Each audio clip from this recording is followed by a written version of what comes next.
જૂનાગઢ ગ્રામ પંચાયતોની ચૂંટણી જાહેર થતાં ગ્રામ્ય લેવલે રાજકારણ ગરમાયું। ત્યારે માંગરોળ માળિયાહાટીના ભાજપના ધારાસભ્ય ભગવાનજી કરગઠિયાએ મોટી જાહેરાત કરી।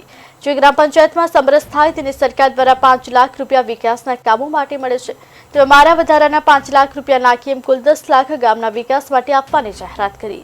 હાલ માંગરોળ તાલુકામાં 16 ગામોમાં ગ્રામ પંચાયત ચૂંટણી યોજાવાની છે, પરંતુ જે ગામ સમરસ થાય તે ગામની માંગરોળના ધારાસભ્ય ભગવાનજી કરગઠિયા દ્વારા 10 લાખ રૂપિયા વિકાસના કામોમાં આપવાની જાહેરાત।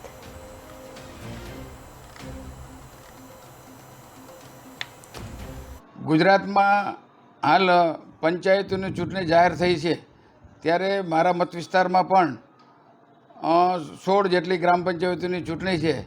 સરકાર દ્વારા જે ગ્રામ પંચાયત સમરસ થાય એને વિકાસના કામો કરવા માટે વધારાના 5 લાખ રૂપિયા ફાળવવામાં આવે છે।